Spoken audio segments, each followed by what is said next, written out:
Dear ladies and gentlemen, welcome to a fourth session of our meeting, session devoted to Historiae in the north. This afternoon we will discuss southern Historiae, the history in Italy, with a postscriptum from Mexico. Okay, we have 6 relevant speakers, 3 from 9 to 10, and the other 3 from 11 to dinner. And I am honored to introduce Haggh Huglo, who I met 25 years ago yes. In New York in 1992 in the first conference, international conference on Benchois. And Barbara is specialized in medieval and Renaissance music, its notation, theory, sources, and archival documentation, and its place in urban life and at courts. Her research has taken her to most major libraries and archives in Europe and to many in the United States, and more recently to Mexico. She teaches early music notation and seminars on composers, Cicogna, Dufay, Josquin, music in the medieval and Renaissance city, and musical settings of a mass from Machaut to Bernstein. She does not need any introduction, but if a Martian wanted some information on her, he can find them visiting Barbara's homepage. That has also some full text researches. The topic of her paper is some medieval office from Ghent and the new way of interpreting their melodies. Barbara. Okay, thank you very much, Marco. One of the pleasures of these meetings is the chance to see colleagues whose work I have read, but whom I haven't seen for some time. Okay, is this all right? And I want to thank especially the Fondazione Levi for allowing us to meet here, and David Hiley for organizing this wonderful conference that's brought us all together. What I want to do today is to give you some background for the research I'm presenting, and then I'm going to try to summarize briefly the main points of this in many ways unfinished paper, and then I'm going to talk about my handout, and so everyone should have a copy of the handout, which includes a number of tables. So this project is actually informed by work that I have done and am continuing with, which includes a commentary that I've written on the tonary chapters of Aurelianus. This is not published yet, and I hope it will be. Also, an article that is just out in the Festschrift for Craig Wright on the primum quaerite formulas and Hucbald's office in Platees. And also on a project that I began 20 years ago to study the history of music in Ghent in Belgium before 1600, and this will eventually become a book. So these 3 projects, the Ghent project also involves archival research, manuscripts, etc., have in their own way informed this paper. So I think probably the better title right now would be Some Medieval Offices from Ghent and Ways of Interpreting Their Melodies. So for many years, I've sought to understand the decisions made by individual composers when they compose chant, the whole problem of what is chant composition and what is the mind behind the melodies doing, and how are those decisions informed by the traditions, the past, the typical practices of chant that are part of what the composer knows when he begins to compose. And obviously, the chant is the work of often a collaboration between the composer-singer with the author of the text. The role of the composer versus the scribe is something that isn't often discussed, but, or at least not so often. But I think still one has to assume that there is a mind that makes decisions before the scribe starts to work, and that the composer is not necessarily the same as the scribe. In this project, I have studied 4 offices from Ghent for the deposition and elevation of St. Bavo and for Saints Landoald and Levinus. And for comparison, 2 offices from Cambrai from around the same time for Saint-Géry, Gargaricus, and Maxilendis. And the context for these offices is that the Ghent offices were, all but the Bavo offices were definitely written after the Viking invasions, and the Ghent monks had to flee.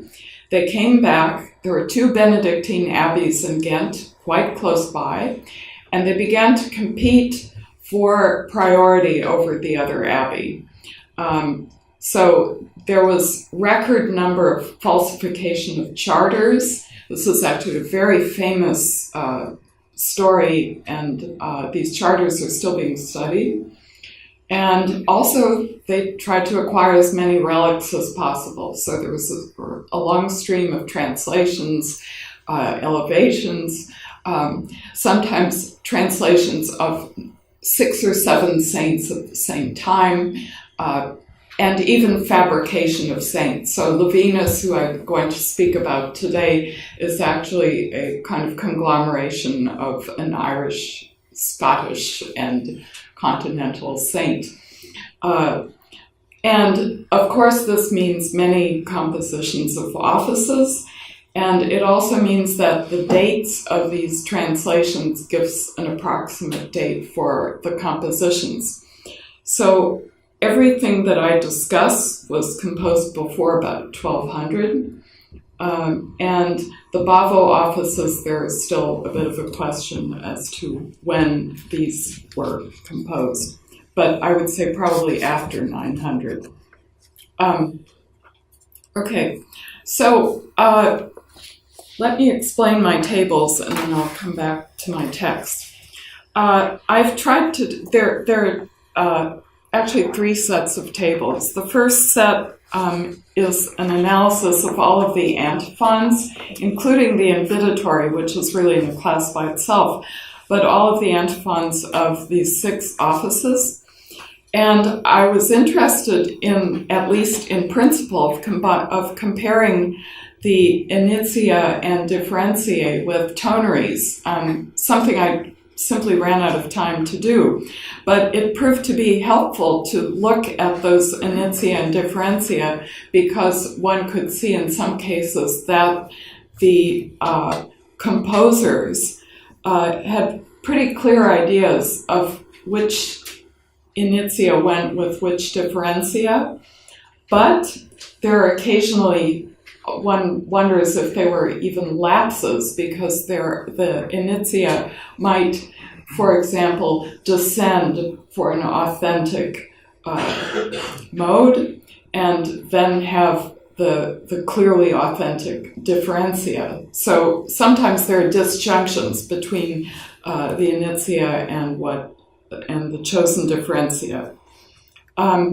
So I was also very interested in the phenomenon of how does the beginning of the chant help the singer to know which psalm tone to use. And Aurelian, at the very beginning of his tonary, discusses introits, and he talks about one of them as having the tonus in it. And I have interpreted this to mean reciting tone, and I have good reasons for thinking this way. And so I became interested in whether or not the beginnings of these antiphons present these key pitches, the final, which Aurelian never discusses, and the reciting tone, which is quite crucial, and to see where these appear at the beginning of the chant. And I discovered to my surprise that in some of these offices, in one case, there's an antiphon without any trace of a reciting tone anywhere. That pitch just doesn't appear in the antiphon. Sometimes it comes very late, only in the second half of the chant. And more often, the final is what is found in the first word as kind of an indication of the direction. And sometimes the the opening direction of the initium is helpful. But it raises the question of whether or not composers in this period were actually learning how to compose initia that would be more helpful, because I think in the later Middle Ages it's clearer from the very beginning of an antiphon what the tone will be.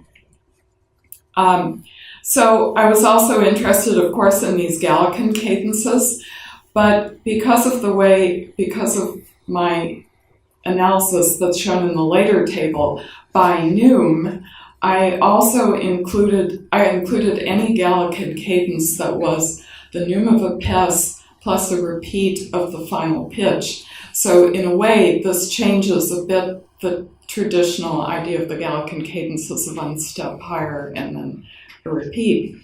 And what surprised me in these offices was that these cadences rather rarely came at the very end of the chant, and they are found sometimes in words right at the beginning and sometimes all the way through the chant, and sometimes, so in other words, they punctuate sometimes many phrases within, and sometimes they're just found on words.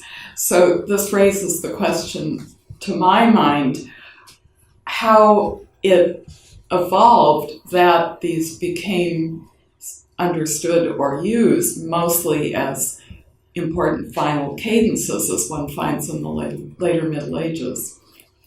I've noted the ambitus, and David, you can look at that and see what you think. And I've also noted, final reciting tone with the differentia and also the intervals. And in fact, most of these chants do include fourths and fifths somewhere. But I found 1/6 that otherwise large intervals are more or less absent. And there are a few places where there are no large intervals. So this is actually kind of a brief analysis of the antiphons, mainly to determine how they fit in with the psalm recitation. And then later on, I looked at the responsories. So if you look to tables 7 and 8, I've gone through the responsory verses of these offices, and I've noted that in many cases that it's actually rather rare for a responsory verse tone to be copied literally, and very often they are adjusted to fit the needs of the new text. And one finds also over time that sometimes they become kind of, the composer understands that they're out there and knows their melodies, but will just use bits of melody here and there in what is essentially a newly composed verse. And so one can see, for example, the office of Bavo's deposition keeps many of the verses intact, sometimes changes the cadences. I always look to see whether the last 5 syllables receive melismas, as in the responsory verse tones, as in the standard tones. But I also found in one instance that a composer kept the idea of the 5 melismas, 5 syllables with melismas, kept that idea, but did not use the melody of the standard tone. So that's really rare. I'm not finding that very often. And also sometimes there are interpolations to deal with longer texts. So then in the last part of this handout, I became intrigued, and this actually started from an article I read long ago by Sean Gallagher on the style of Johannes Regis, and he had identified a little melodic formula that seems to turn up in Regis's polyphony and not with anyone else, and that he considered to be kind of an earmark of Regis's style because it doesn't turn up anywhere else. It's just a little melody. And I had the idea of going through my offices and looking at the neumes that were used by the composers. And so I've made these tables counting up neumes, and I did find that there were some very pronounced general tendencies. For example, most of the neumes used are clevis and pes. They're all over the place. The perectus is very rare. The torculus is a bit more common.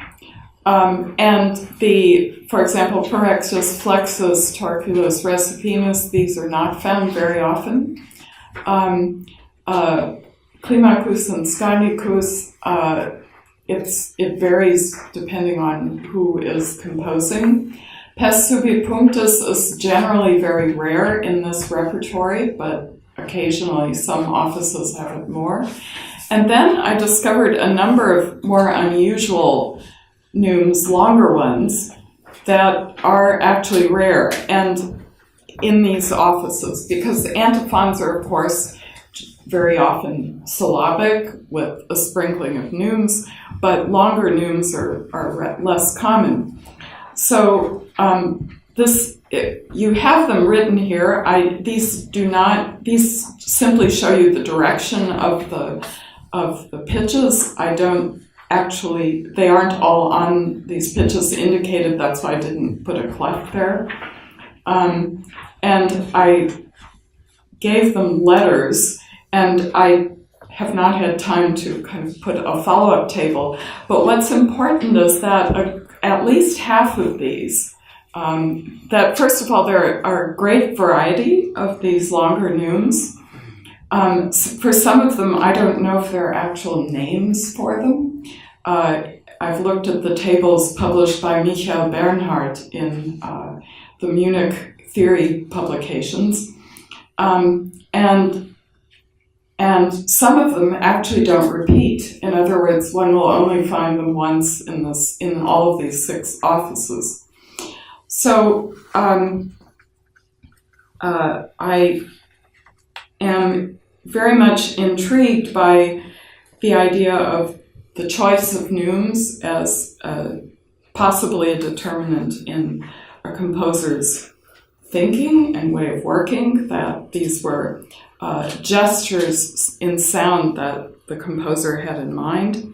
And especially with these longer neumes, I'm wondering if some of these might be more common in certain regions than in others, and I think this might be perhaps an avenue to follow up on in other publications. So let me go and excerpt a bit now from the text I sent, which was not complete because I just simply ran out of time.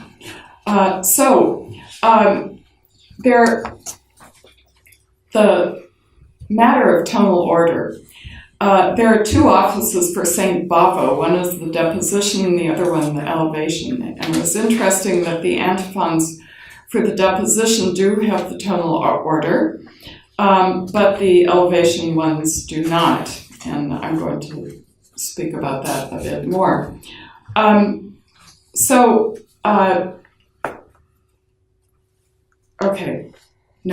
What I want to talk about first is this matter of the final and the reciting tone at the beginning of the antiphon melody.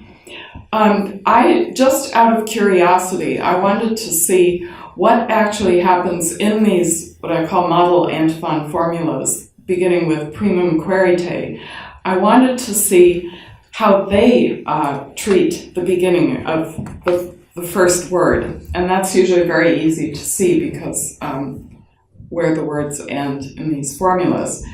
So what I learned is that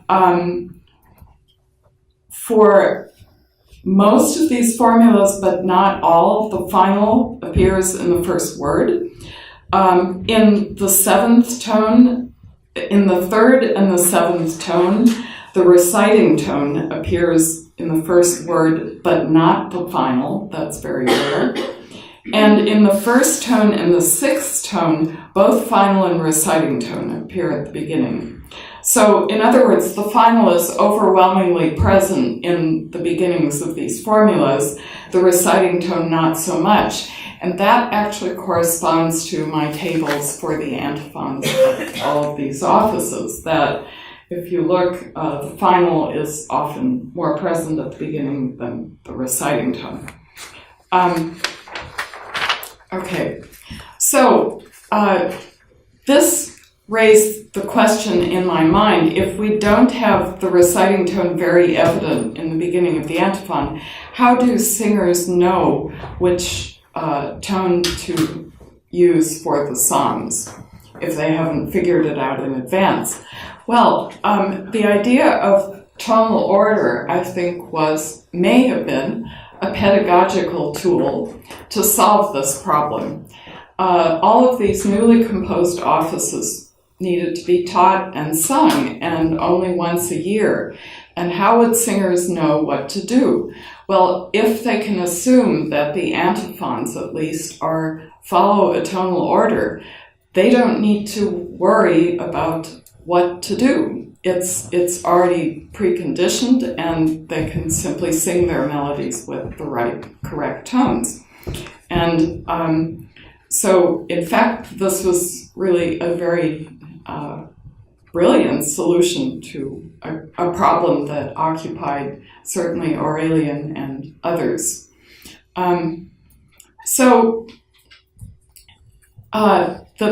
Now, going back to the two Bavo offices, the elevation of Bavo is most interesting because the chant is presented differently in the manuscript.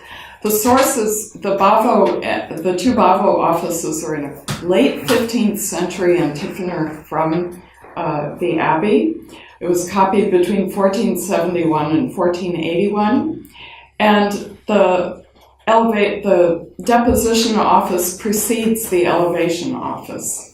The elevation office is copied in the old order that one finds sometimes in the 9th century antiphonors. In other words, all of the antiphons, one after another, for the monastic office.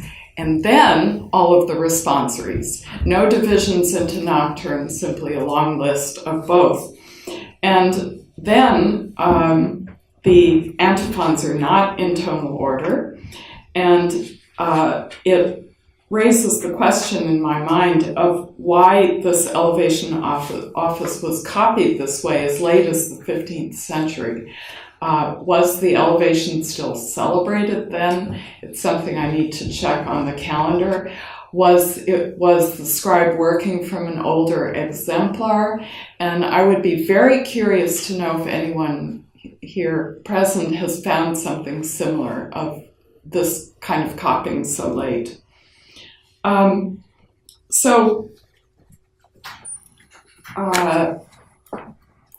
Okay. So this was something that I found that was really quite interesting. Also, in comparing looking at the early tonaries that can be transcribed and my data here, I noticed, of course, that the tonaries, when they choose the differentiae, sometimes will choose similar antiphon initia, and sometimes they really don't. So, for example, for the second tone, the melodies begin in many different ways. But for the first tone, at least, they're a little bit more careful. And I also found that some of these pairs of initia and differentiae here seem to be very carefully thought out, possibly for at this location, for example in Cambrai, but didn't really match up with what was in some of the other toneries. And I did, as I mentioned before, it was very instructive to compare the initia that seemed not to match with the differentiae. So I realize it's already 9:30, so I think I've actually presented most of what I want to present.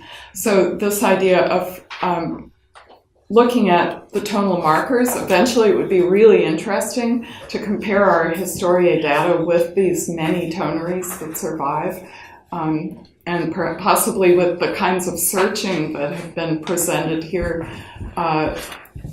this might be possible.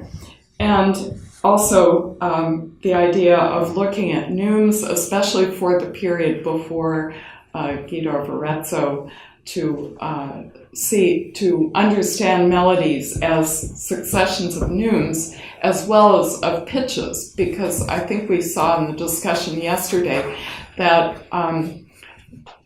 that each kind of analysis can show patterns in the chant that the other kind will not show. So we saw this especially